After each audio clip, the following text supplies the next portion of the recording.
Hey guys, what's up? Welcome back to JK Fishing, and today we're just going to take some time to kind of go through what lures we like to use for our trips to Turkey Point, and it's basically covering our bass and pike fishing, really in any type of body of water. We're sorry we haven't been posting very much. We've been very busy lately. I've been getting out on the boat maybe once a week, and last time I think I touched a spinning reel was in Turkey Point a couple weeks ago, so we do apologize for that. But anyways, let's dive deep into this video. So when we're fishing for pike, mainly we do it off of a boat. We go into the inner bay in Turkey Point, and what the number one thing they love is spinners, shiny blades spinning. And something we've started using recently is a MEPS. You guys have probably seen this in our recent couple of videos in Turkey Point. We throw this thing, it's a size 5 MEPS, and as you can see probably really close there, it's got some nice teeth marks. They love these. We actually also have, instead of a gold, we have a silver blade with a white bucktail. And the number one thing I like about these is that second treble hook there, guys. Gets them all the time. Honestly, the amount of fish I've hooked just off of this treble, and that's like 8-9 pound fish just off that back treble, and that's why we love the tandem hook hooks on this. And we find these catch the bigger fish compared to the other spinners we run, but 10 out of 10 would recommend. This is the first thing I tie onto my rod when I'm setting up to fish, right? And the recommended rods for that, we like to use medium heavy bait casters. Yeah, you need something heavy to whip this, because I think it's almost a 1 ounce. Like 15 or 16 ounce bait. Yeah. So anyways, speaking of spinners, we love our flash. These two baits right here, spinner baits, we love them for bass and pike. Now, if you look at these spinners, this one has a closed eye, where you tie your line or your swivel to. Show them that again. Yeah. There you go. And this one has an open eye.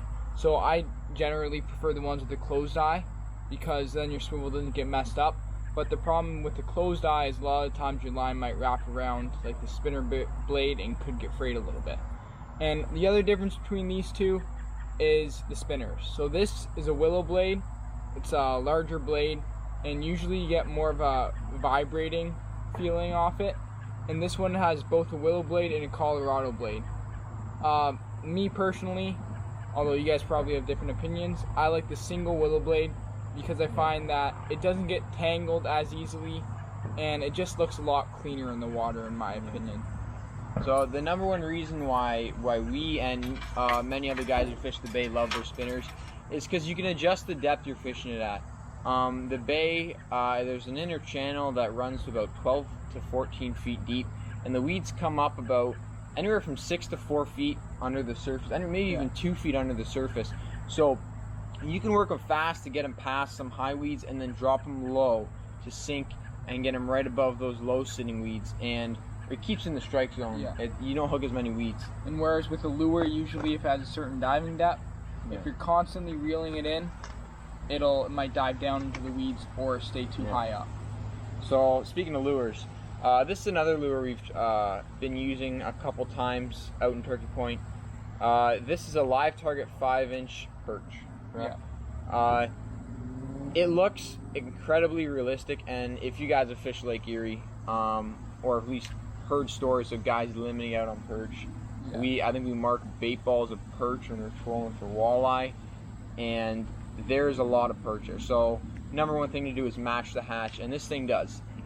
What's its diving depth? You use this more than me. I think it's 5 to 12 feet when you're consistently trolling, but on casting, usually it goes down about 4 or 5 feet. So perfect depth, I find. It doesn't grab too many weeds, but stays far enough down to the strike zone of the pike, so they don't have to come up too much, and just looks incredibly realistic, as Joe says. It looks good, and you hear this, I'm holding the hooks here, but there's a rattle in there. There is a really big ball, makes a loud sound, pisses those pike off as it swims side to side.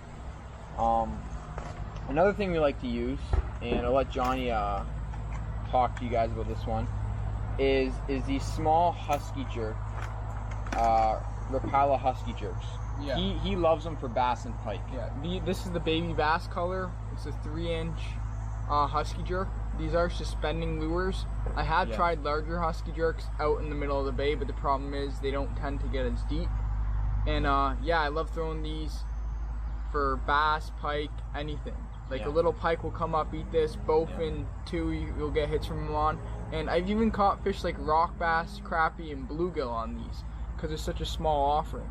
So if you guys ever want to tone it down, maybe the fish are being picky, just throw in one of these, work it with quick little snaps, maybe let it pause for a little bit, and it gets you the most variety of fish in my opinion. But make sure you choose the S, right? The suspending. Yeah. If you're using a floating one, especially because we used the bigger ones for pike earlier in the year, that pause, if it starts floating back up, you're losing your where you're sitting in the water column. It's going to float back up and it'll ruin your retrieve. And I think finally, out of our lures, other than like other larger jerk baits and different types of spinners, is this J13. A lot of guys they use it for salmon, trolling and casting, trying to snag them, whatever they're trying to do with these in the fall. This thing, it also is a great diving depth. So the difference is it's a floating lure, so you got to be retrieving it fast. The only nice thing about a floating lure is that if you're hitting weeds, you can stop your retrieve, let it float up, and then bring it back down, right? So it's got, I think, a 3 to 5 foot diving depth.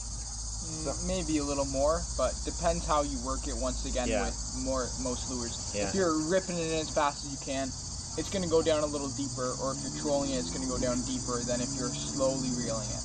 Yeah, and the action on this thing is phenomenal too. That joint in it. Sharp hooks. I'm gonna say we like our paddle lures. So that basically covers it for targeting our larger pike.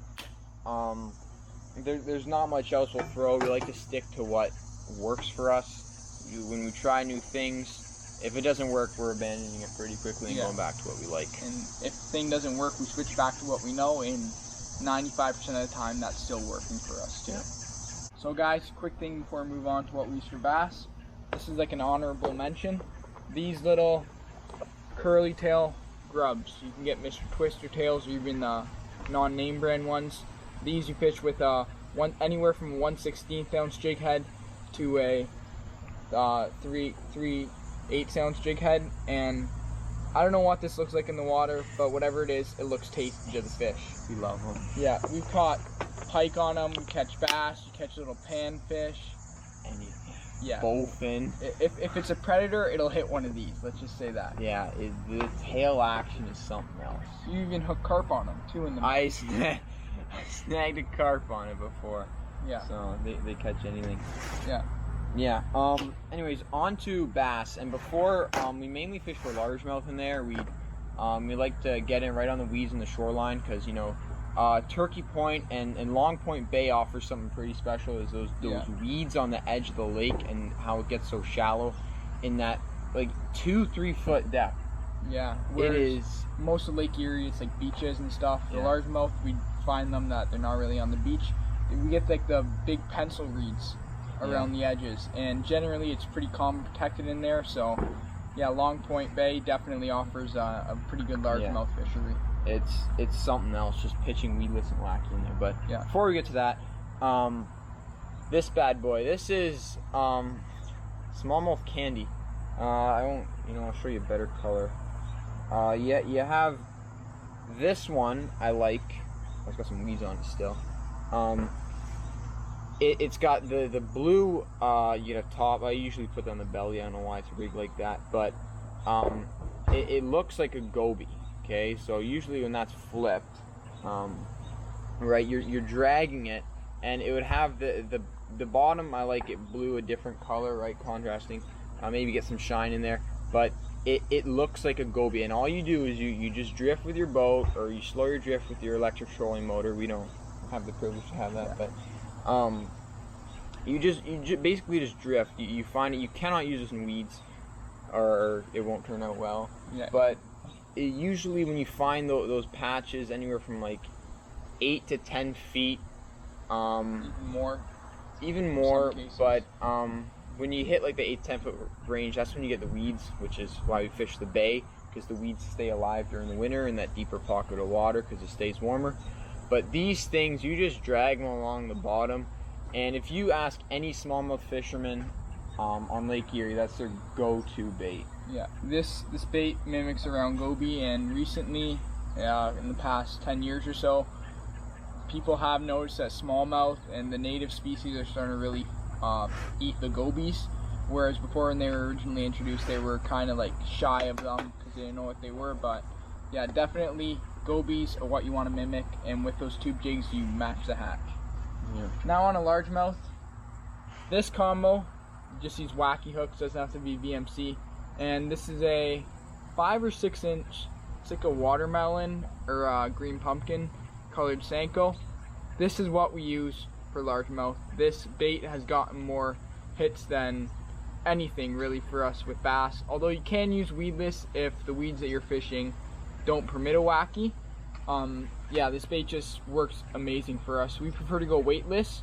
I know that some people can use like a nail weight on the edge of it and like Naco rig it, but we just prefer to go weightless Wacky because we like the way of the fall.